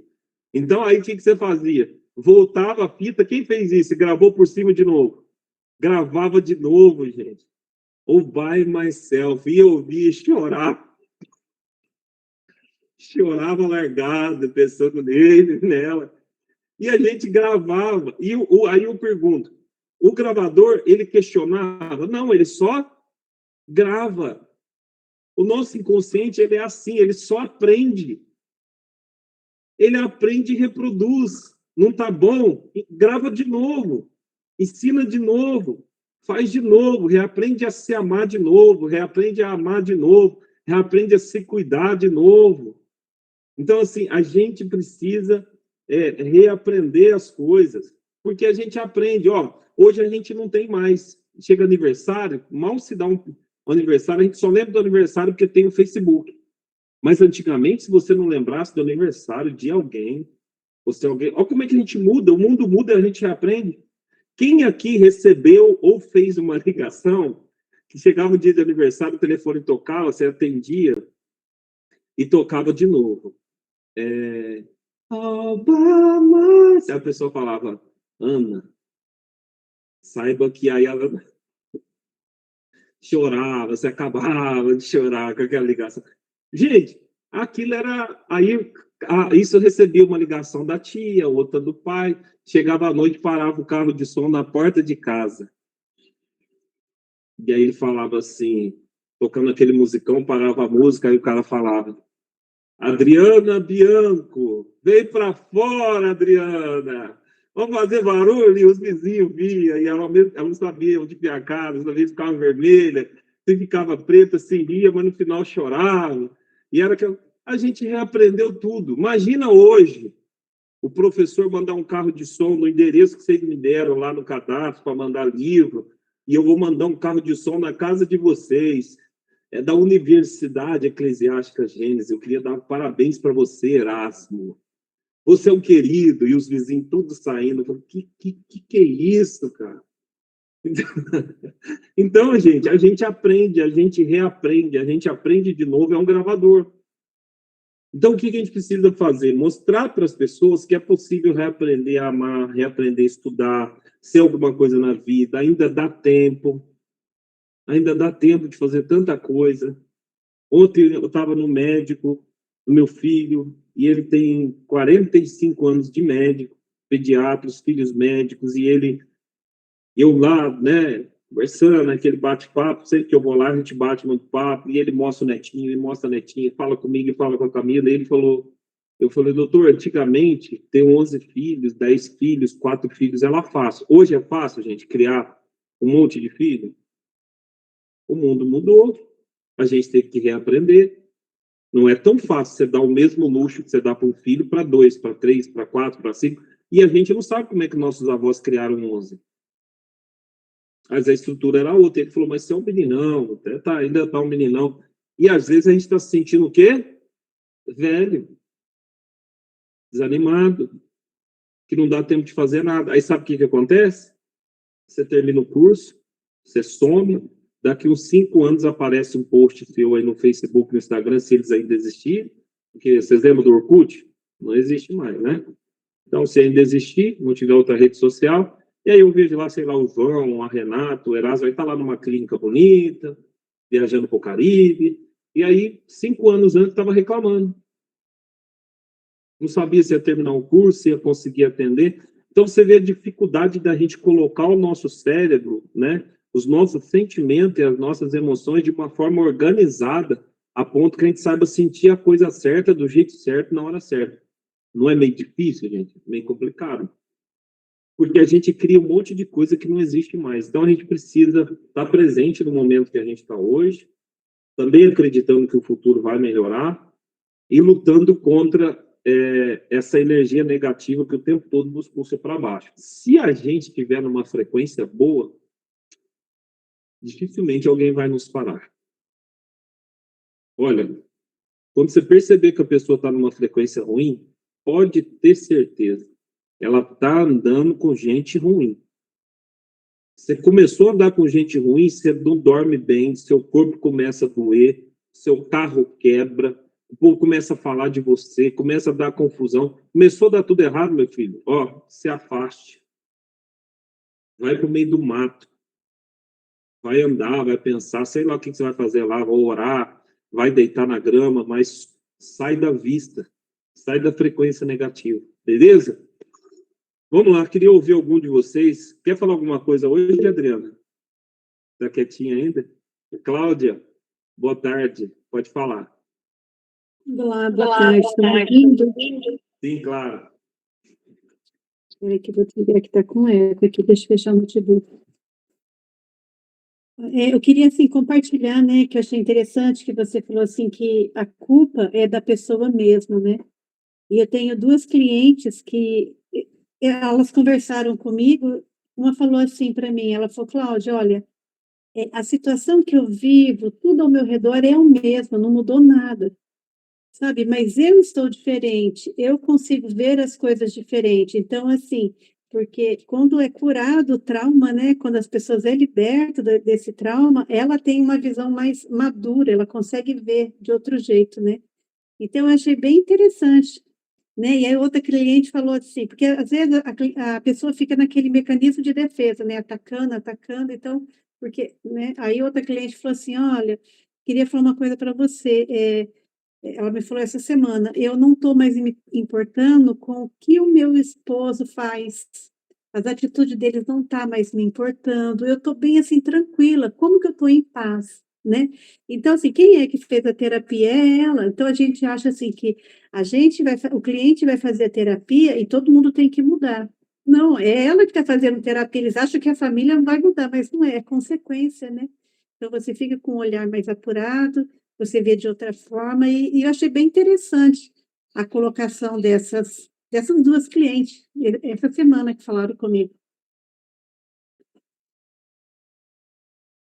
Obrigado, Cláudia. Tá vendo? Na prática, né? Isso é verdade. Quando a pessoa muda, tudo muda ao redor. É isso que ela estava dizendo, né, Cláudia? Tipo, o marido continua o mesmo, os filhos, os problemas, boleto, né? Não sei se o boleto só chega aqui em casa, talvez chegue aí também, gente. E quem que muda? É a gente que muda, porque aí eu pergunto, a gente vai parar de pagar a conta? Aí, olha, presta atenção no que é a fantasia, olha que legal isso que a Cláudia falou. Muitos de vocês aqui já devem ter sua casa própria. Agora vocês conseguiram o sonho da casa própria. Que legal. Parou de pagar a conta, gente? Continua tendo conta, né? Alguns de vocês compraram um carro. E aí, quando eu comprar o carro, minha vida vai ser extremamente melhor. Continua pagando conta, gente? Tendo problema? Vocês perceberam como é que a mente ela vai criando ilusões para poder fazer com que a gente se sinta mais confortável? Mas é autossabotagem. Então, a questão não é se os problemas vão parar de vir. Eu tenho que melhorar. Eu tenho que melhorar. Gente, não pode passar um ano e você falar assim, não pode passar um ano, virar o ano, e você falar, nossa, esse ano eu não melhorei em nada. Não tem como, gente. Mas teve a pandemia. Para mim, a pandemia foi assim, foi um negócio assim interessante. Eu melhorei como pessoa. Claro que muita gente perdeu, né? Perdeu o marido, perdeu o filho, mas eu pedi baixa num cargo público, concurso, sabe? Coisa difícil. Estava com a vida garantida para mudar de cidade, porque a minha esposa estava em tempo de perder o neném, de morrer, a minha sogra teve um AVC e 6 pessoas na casa estava com Covid e um estava a segunda vez com dengue. Eu falei, gente, isso é um vendaval, vai morrer um monte de gente aí. Eu não sei o que vai acontecer. E assim, eu só cresci nessas renúncias que eu fiz. Deu certo, eu tive que recomeçar minha vida do zero. Deu mais certo do que antes. Eu ganho muito mais, estou muito mais garantido, conquistei muito mais coisas. Aí você fala, mas é porque o senhor deu sorte, né? Você está falando aí. Gente, sorte é um apelido que se dá para quem não quer trabalhar. E quando você quer trabalhar, as coisas mais cedo ou mais tarde elas acontecem. Eu não acredito que a vida pode ser tão ruim que as pessoas trabalham e não têm resultado. Aí alguém vai dizer assim, professor, mas eu trabalho desde os 15 e não tive resultado, né? Às vezes você trabalhou com inteligência, né? Às vezes você ouviu o conselho, se você escolheu a profissão certa, se você está se dedicando no que você está fazendo, porque se tiver, vai dar certo. Bom, vamos lá. Mais alguém, gente? Não querem falar nada? Eu só vou ter a Cláudia aqui, a Natália e alguém está escrito equipe TVE. Deixa eu ver quem que é aqui. É a Thaís. Ei, Thaís, veio disfarçada hoje, né? Ô, Natália, eu vou ouvir a Thaís, já ouço você, tá? Dá oportunidade para ela. Pode falar, Thaís. Cadê? Oi, boa tarde. O que a colega falou, somando o que o professor falou, não é? Tá me escutando? Deixa eu desligar o meu microfone, que eu tô achando que é o meu microfone o provocador. Ah, tá. Melhorou. Então, o seu microfone é provocador, professor. É interessante isso, né, gente? Em suma do que o professor falou. Nesse instante, a colega levantou um ponto, e eu me lembrei que mais cedo, por volta de umas 3 horas, antes de começar a aula, uma cliente minha me mandou, Thay, ela tão feliz, e amanhã eu estou indo para não sei aonde, um congresso que vai ter internacional, de língua estrangeira, e assim, eu digo, gente, sério, eu vibrei, eu sabia que você ia ficar feliz. Eu digo, pois é. E dei parabéns para ela, por ela estar sendo uma menina corajosa e ousada. Gente, não foi da noite para o dia. Então, a palavra certa é paciência, né? Porque muitas vezes a gente quer ver resultado de forma imediata. Porque a gente está ali falando, terapiando, ajudando, mas aquela pessoa não está mudando. Mas não desistam, porque como a interpretação do sonho, né, na aula do professor assistindo, vem falando Freud lá, então a gente tem que ter um pouco só de paciência e entender o que a gente está sonhando, o que a gente quer, e passar isso para o nosso cliente. O cliente é que tem que mudar, não é o outro que tem que mudar. Somos nós mesmos. Mas para isso é necessário que eu tenha paciência e que ele também tenha consciência de que precisa mudar. Eu sempre falo, o trabalho é equipe, não é eu sozinha, não é ele sozinha. Então, é interessante, a cada dia que passa, essas aulas têm fortalecendo aqui a mim e me fazendo entender que eu estou no caminho certo, professor, obrigada, e vocês todos que estão aqui, porque a sala fica lotada, isso é maravilhoso, e entender que é assim que a gente tem que andar, é para frente que se anda e não para trás. Muito bem, Thaís. Está aí uma excelente motivação, né? Fazer um acordo com a pessoa que a gente vai aconselhar, né? Vamos trabalhar junto aqui, vamos ser uma equipe, vai desarmar ele, né? E é isso aí, é para frente que se anda. Muito obrigado. Eu vou ouvir o João Batista e depois eu vou deixar, se não tiver mais ninguém, eu deixo a Natália para ela fechar, né? A Natália Ela é uma das professoras aqui, então, aí ela fala, não tem problema não, né, Natália? Eu sei que não, a Natália é uma querida. Pode falar, João. Boa tarde, tudo bem? Boa tarde. Todos estão me ouvindo? Sim. Parabéns, Natália, pela sua fala. Realmente, você, como sempre, brilhante, né? Parabéns. Obrigado pela oportunidade, professor e os colegas. É um assunto bastante difícil, né? Como o senhor disse, para pedir conselho, até para pedir conselho é difícil. Até para pedir conselho é difícil, porque sabemos que aquilo que vamos ouvir, muitas vezes nós não estamos no momento de aceitação, de mudança. Porque aquele que quer se aconselhar, ele está procurando alguma coisa. Haja visto que nós vimos na Bíblia Nicodemos. Nicodemos procurou Jesus no período da noite. Ele fazia parte dos fariseus, mas ele procurou Jesus no período da noite. Ele não queria ser visto. Era um homem respeitado na época, procurou Jesus. E nesse bate-papo com Jesus, Jesus disse para ele, olha, meu amigo, você vai ter que nascer de novo. E ele falou, mas rapaz, eu já sou velho, como é que eu vou voltar na barriga da minha mãe? E Jesus responde, meu querido, vejo que você não entendeu nada.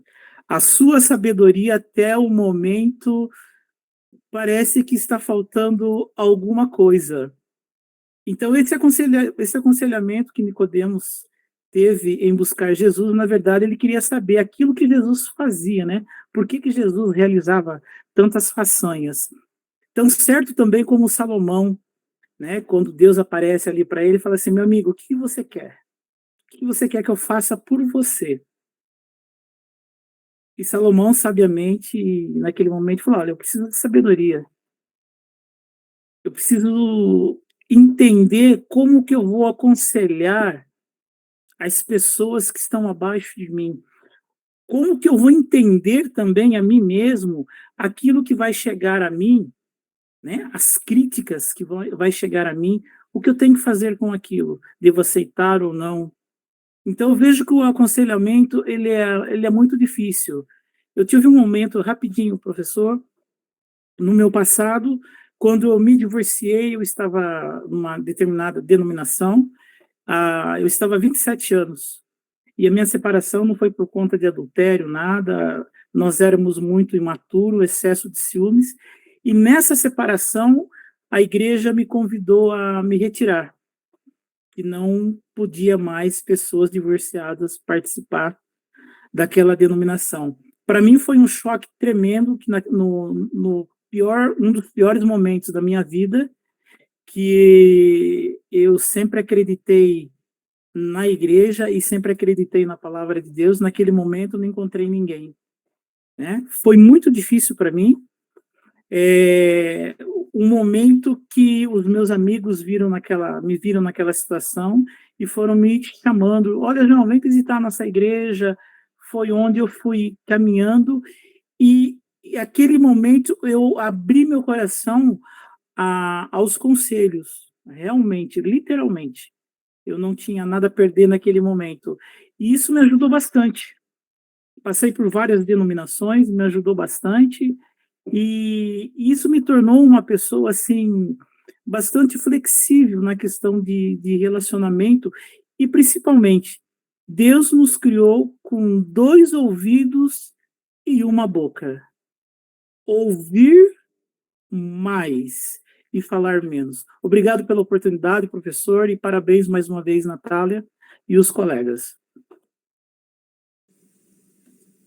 Muito obrigado, João, pela serenidade, humildade em compartilhar aqui parte da sua vida pessoal conosco. Isso nos traz crescimento, nos mostra o quanto as pessoas estão muito aquém do que elas poderiam ser quando elas usam a prerrogativa da Bíblia, lá, de Jesus, para excluir, quando, na verdade, Jesus ele incluía. Não é que ele aceitava a decisão ou o erro da pessoa, mas ele incluía, né? Ele provocava a pessoa mesmo falar, né? A pessoa mesmo falava, e ela entendia, e ele, por incrível que pareça, né, rodeado de mulheres, é aquele que vai falar, quem não tem pecado, atire a primeira pedra. Né, dizendo assim, a pessoa ela pode não estar nos padrões tão altos exigidos pela sociedade, mas ela não está tão baixa que não possa viver entre todos. Né? Quem não tem pecado, atire a primeira pedra. Ele é o maior terapeuta de todos os tempos, por excelência, porque ele calava. Né? Podia ser médico, podia ser cirurgião, podia ser quem fosse. Podia ser plebeu, ele calava e ele conseguia achar um caminho para o acolhimento. Né? Para o amor. Muito legal, muito obrigado. Renata, você é a Renata, né? Mas tudo bem, se sua amiga, você é a Kátia, não vai ter problema. Vou falar bem rápido. Tá dando eco, né?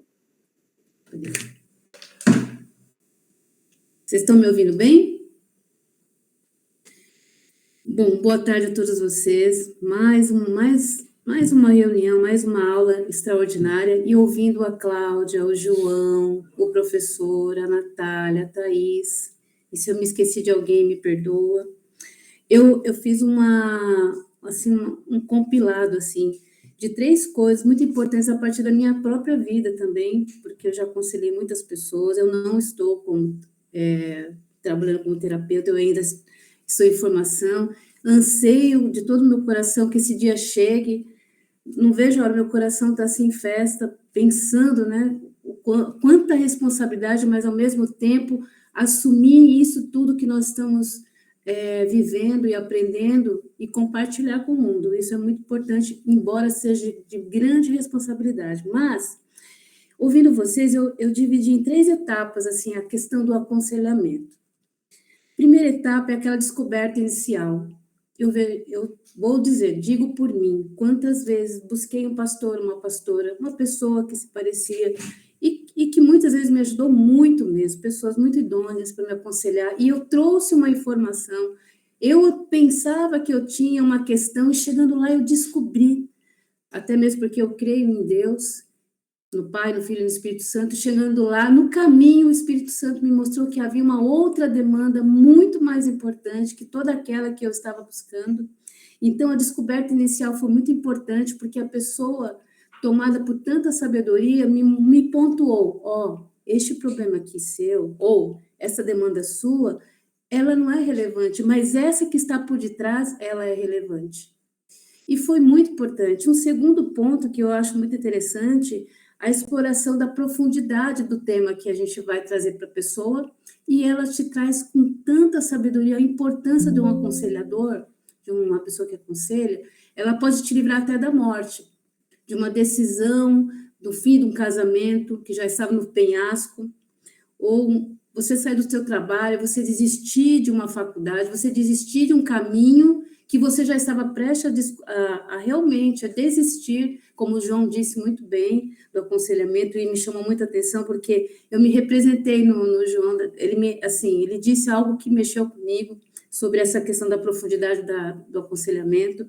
E um terceiro ponto é a preparação para a ação. É muito importante que quem aconselha, como disse o professor Radassan sempre diz, as perguntas são melhores, elas são mais poderosas que trazer respostas. E às vezes, não criticando, gente, pelo amor de Deus, vocês vão me entender. Dentro do âmbito do ambiente religioso, seja qualquer religião, isso não importa se é o cristianismo, mas outros ambientes, existe o perigo da pessoa, por conhecer você, ela colocar o achismo dela mesmo, o sentimento, o convívio. E aí, quando você está fragmentado, fragilizado, o que acontece? Você absorve e aquele mau aconselhamento ou aquela proximidade afetiva, ela derrama para suas feridas e, em vez de fechar, de colar a ferida, muito pelo contrário, dilacera, né? Aumenta as feridas. Então, é um trabalho muito sério. E só para finalizar, eu tive uma experiência muito interessante uma certa vez, que uma pessoa veio se aconselhar comigo e ela me trouxe uma demanda. E eu percebi que a demanda dela era limite. Ela pediu para mim assim, Renata, me ajuda a ter limites. coloca limites em mim. Eu achei tão bonitinho, né? Tão inocente da parte dela me trazer essa demanda, mas carinhosamente eu disse para ela: você não precisa de limites, você precisa quebrar limites. Você está estagnada, você me trouxe que está estagnada, que está triste, que quer voar. E o que te impede disso? E aí a gente chegou na questão da infância dela. A mãe com excesso, filha única, com medo de perder essa menina para o mundo. A mãe dizia: não vou perder você para o mundo, eu prefiro perder você para qualquer coisa menos para o mundo, para o diabo, e todas aquelas coisas assim. E a menina disse: eu quero viajar, mas eu tenho medo, eu quero casar, mas eu tenho medo. E aos 29 anos de idade, ela era uma menina que tinha uma boa profissão, ela tinha dinheiro, mas ela não tinha coragem de viajar, de casar, nada. Então eu falei: você concorda que você precisa quebrar os limites? E quebrar os limites nesse momento não é desobedecer a sua mãe, não é desobedecer o pastor, não é desobedecer a Deus, mas é viver a tua essência. Você é como uma águia, e foi lá falando. Então, essa foi uma das experiências que eu achei muito interessante. E, de verdade, gente, eu não sei nem como é que eu fui. Eu creio que eu fui direcionada pelo Espírito Santo naquele momento, porque eu não tinha ferramenta de psicanálise. Mas a pergunta foi muito poderosa e hoje ela está voando, graças a Deus. Ela quebrou os limites. E é isso. Boa tarde para vocês e um ótimo final de sábado. Obrigado pela contribuição. Obrigado a vocês. E muito bem dito aí, gente, pela Renata. A demanda é grande, os assuntos estão extensos, as pessoas procurando ajuda, mas assim, com quem a pessoa vai falar vai pesar muito, né? Você vê todo mundo pedindo um conselho para todo mundo. E as pessoas, deixa eu falar uma coisa aqui, gente, que às vezes me incomoda e vai incomodar vocês também, mas em algum momento vocês vão saber falar da maneira correta. A pessoa acha muito caro pagar terapia. É mais barato ela beber uma cerveja, lá quem bebe, um vinho quem bebe, eu não bebo nenhum nem outro. Sei lá, quem fuma, vou lá fumar lá e enquanto eu sento no barzinho, eu bato papo com a minha amiga, meu problema se resolve. Não resolve. É como você tá em um problema sério e todo dia você vai um pouquinho lá pro YouTube, o Facebook, não, nada contra, eu também vou às vezes, mas não assim, para amenizar os meus problemas. Você vai ficar entediado, porque você vai sair dali e o problema continua lá. O problema você não foge, você enfrenta. E as pessoas fogem dos problemas emocionais para buscar aconselhamento na beirada do bar. Não vai resolver. É por isso que tem gente a vida inteira no bar jogando sinuca e bebendo e o problema continua mesmo com a família. Então, as pessoas precisam valorizar o terapeuta. E você precisa se valorizar enquanto terapeuta. Entendeu? Você precisa se valorizar. Porque é muito fácil as pessoas falar: poxa, eu vou pagar 50, 100, 150, 200, 300 reais. Eu até disse para vocês que um rapaz me procurando, eu não queria atender a uma demanda meio... Eu não queria, eu tenho o direito de não querer. E falei: mas eu vou atender. Só que eu vou trabalhar no meu preço padrão, né? Eu falei: a minha sessão está R$300. Ele falou: tá bom, vou pagar logo 10. Né? Eu não sorri muito, porque é o seguinte, eu sei que aquilo ali vai causar também fragmentos em mim, é um desgaste, é o meu tempo, tem muita repetição, tem uma questão que ele não quer mudar. Então eu já sei que não é que eu não sou bom o suficiente, eu não tenho obrigação de mudar ninguém muda ninguém. Então assim, mas o nosso trabalho precisa ser valorizado. Em algum momento a gente dá risada, a gente conversa, eu pergunto no que ele evoluiu, algumas semanas evoluiu um pouco, outras nada, outra chora, outra volta do mesmo jeito, outra fala assim: hoje foi a melhor sessão. Sempre é a sessão que parece que eles acham melhor, é a que eu não falei nada. Começou, deu o horário, falou: então, tem outro paciente, aí fala: rapaz, hoje foi a melhor sessão. Ao mesmo tempo que me dá uma sensação de alegria, é uma sensação de impotência, né? Eu não fiz nada. Eu não fiz nada, mas ele pagou para ter uma pessoa de confiança.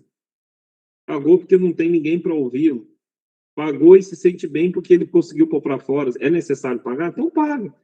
Né? Porque às vezes vai falar num bar lá, o amigo vai falar assim: manda a pessoa para aquele lugar. Ele fala: é isso mesmo que eu estou precisando, é xingar. Aí chega em casa, xinga, amenizou o problema? Não, agora ele vem para a terapia, ele vai saber que nunca é sobre o outro. Sempre é sobre ele. Aí você vai explicar para ele que a psicanálise vai dizer que se ele não pôr para fora, ele pode ter umas neuroses. Aí ele fala: e aí, põe para fora ou fica com a neurose? Ô, meu amigo, Você tem que decidir. Se você vai pôr para fora, vai te dar mais trabalho do que enfrentar a neurose, não ponha para fora. Se amanhã depois você começar a ter umas manias agudas, um nervosismo, aí, meu amigo, sabe o que você faz? Vai descarregar na piscina, num saco de pancada lá de boxe, porque mulher não é saco de pancada. Filho não é saco de pancada. Mãe não é saco de pancada. Cachorro na rua não é saco de pancada. Atendente de supermercado não é saco de pancada. A gente não pode sair por aí distribuindo socos, entre aspas, né? Palavras agressivas, olhares medidores, simplesmente porque a gente não está bem. E se alguém faz isso, se fizer para mim, pelo menos, eu vou perceber que a pessoa está com um problema. Eu vou tentar usar de compaixão, misericórdia. Vai fazer o quê? Não pode fazer muita coisa. Não tem o que fazer. Beleza? Vamos ouvir... o João já falou, né? Eu acho que só deixou a mão levantada. Vamos ouvir a Márcia aqui. Oi, pessoal. Boa tarde, Márcia. Seja bem-vinda. Pode falar. Eu sou convidada, né, na sala, e essa aula realmente fantástica, extraordinária, nossa, maravilhosa. E eu estava ouvindo o João falar, e eu só queria colocar uma questão, né? Essa questão da exclusão, que muitas vezes acontece no ambiente religioso, é a justiça própria, é a tal da justiça própria, né? Quando o professor citou aquela passagem de que Jesus disse, né, atire a primeira pedra quem não tem pecado, ele estava desarticulando a justiça própria, né? Então, assim, se eu sou perfeito, se a minha justiça é perfeita, então eu posso fazer o que bem eu entendo com o outro, né? Eu posso aplicar a justiça que eu quiser em cima do outro, né? Então, essa é uma problemática muito séria dentro do ambiente religioso, né? E que a gente realmente deve falar, realmente deve discutir abertamente isso, e que eu acho que uma das transgressões do ser humano mais difíceis de se combater é a justiça própria. E parabéns aí, João, por você ter superado isso, porque eu sei o quanto é difícil, o quanto dói, e que o Senhor continue te abençoando. É isso. Muito obrigado, viu, Márcia, por contribuir conosco aqui. É isso mesmo. E vamos ouvir agora Você tem alguma coisa para falar, João? Não? Tá bom. Natália? Eu só queria Eu só queria acrescentar que, assim, a contribuição de cada um foi maravilhosa. O seu falou uma coisa, que falar uma coisa veio com outra já. Essa questão da confiança, né? Essa questão da ética. Até mesmo dentro da terapia existe profissionais e profissionais, né? E essa questão da ética é muito séria, porque trava muitas pessoas, tanto no âmbito religioso como na terapia, de buscar ajuda. Isso é muito sério. Se a pessoa está buscando ajuda e aconselhamento com você, eu acredito que é nem questão de religião, é de educação, né? De ética, na verdade, as pessoas elas estão sendo muito falhas com isso. E a Renata falou alguns pontos que eu queria falar sobre as perguntas. O senhor falou sobre isso, entender o que é importante para a pessoa. Eu tenho uma série de perguntas que eu vou falar aqui rapidinho, que eu uso muito num primeiro momento quando eu vou conversar com alguém, porque eu também sou cristã, então acaba que eu aconselho muitas pessoas, e eu acredito que todos, assim, a maioria das pessoas religiosas deveria fazer psicanálise para saber lidar melhor com a pessoa, como faria diferença, para não ter esse julgamento, para saber como orientar e tudo mais, porque a psicanálise me ajudou muito, né? E como eu sempre falo, as perguntas são as respostas. Eu tenho uma série de perguntas que me ajudam muito quando eu vou, num primeiro momento, aconselhar alguém, que eu pergunto o que ocorreu. A pessoa vai me falar, explicar toda a situação do que ocorreu. Depois que ela fala, eu pergunto por que isso é importante para você, porque dentro dessa pergunta eu consigo identificar se aquele problema realmente é importante para ela ou se tem alguma outra questão dentro desse problema, que é essa problemática que ela trouxe para mim. E depois que ela fala o que é importante, eu pergunto, e o significado? O que isso significa para você? E ela traz outro significado, algumas até, né, parece que elas dão aquele travada assim, acho que nem ela sabe o que ela está trazendo às vezes, e ela começa a trazer isso para a consciência. E depois disso tudo eu pergunto, e como que você sabe, né, se isso é importante, esse significado, como que você ficou sabendo disso? E aí ela começa a trazer isso para a consciência, e depois dessas perguntas todas, aí eu pergunto para ela, onde que você quer chegar com tudo isso agora que você me passou? E às vezes nem eu dou um conselho para ela mesma fala, não, eu quero chegar assim, eu quero fazer assim dentro disso tudo, e eu acredito que né? Aí, às vezes, a gente pode entrar com a psicanálise, sim, que às vezes pode chegar na raiz, porque às vezes o problema nem é o problema é outra coisa que ela nem está trazendo, às vezes, para mim, e isso funciona muito comigo, essa série de perguntas aqui que eu elaborei, que eu uso muito. E era isso. Ô, Natália, é possível você postar essas perguntas lá no grupo? Sim, com certeza. Eu agradeço imensamente, vai ser muito útil para todos nós. Eu já coloquei no grupo, para vocês que estão no grupo, acho que a maioria aqui está, as duas abordagens que foram usadas aqui hoje. Tem versículos bíblicos e tal, porque a psicoterapia é cristã. A gente tem as terças e quintas a psicanálise.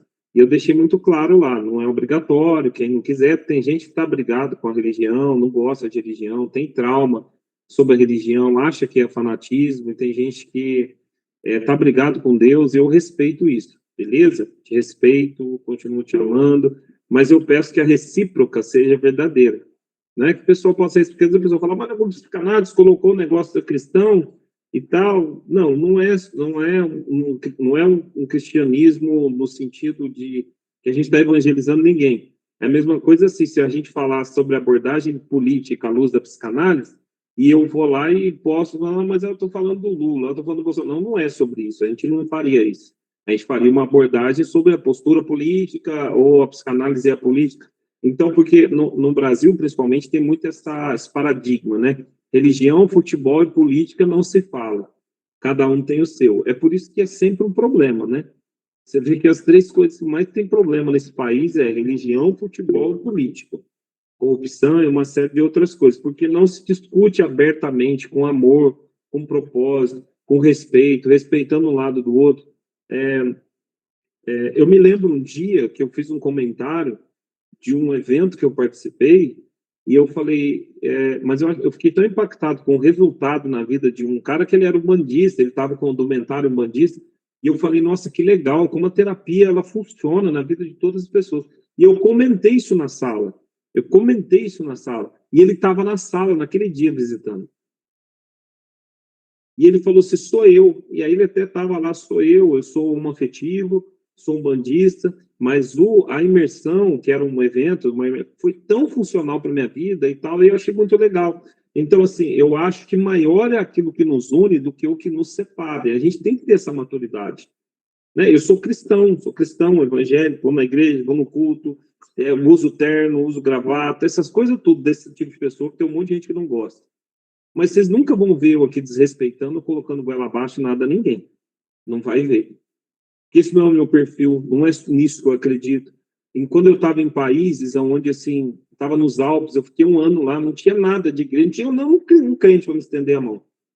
Quem me estendeu a mão não era cristão, era alguém que, de repente, estava disfarçado de bom samaritano lá, né? Era Deus. Então, eu tenho essa maturidade, tem gente que não tem, e aí está tudo bem. Mas vão ter que respeitar a questão da sala. Eu só estou justificando para vocês, gente, que eu já tive esse questionamento do viés religioso, provavelmente, porque coloquei lá, pode ser que alguém chame, professor, mas aqui o grupo não é de psicanálise, por que está lá o material? Às vezes não participou da aula, não compreendeu, então eu estou me justificando com respeito a vocês, tá? E vamos ouvir a Kátia para a gente poder encerrar. Pode falar, ô Kátia. Boa tarde. Oi, boa tarde, boa noite. Boa noite aí também, você voltou para Londres, né? Voltei. Hoje eu não vou ligar a câmera porque aqui tá um calor dos infernos, desculpa. Tá horrível aqui. Mas eu só queria colocar uma colocação, porque tá dando eco. Tá, só queria colocar uma colocação, porque aqui eu fiz o curso de counseling, né, de aconselhamento. E uma das coisas muito importantes que a gente deve aprender, vocês que estão começando agora, ou pessoas que estão mais experientes, é aprender, você não impor a sua opinião e falar o que a pessoa deve fazer. Você tem que levar a pessoa a pensar, colocar os prós e contras na balança, e ela tomar a decisão por si mesma. Você só vai dar um guia para ela.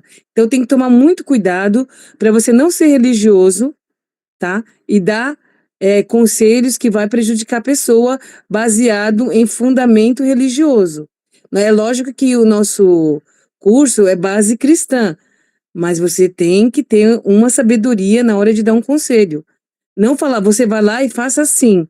Não, é errado, porque se a pessoa for lá e fizer desse jeito que você falou e der errado, você vai tomar um problema na sua cabeça.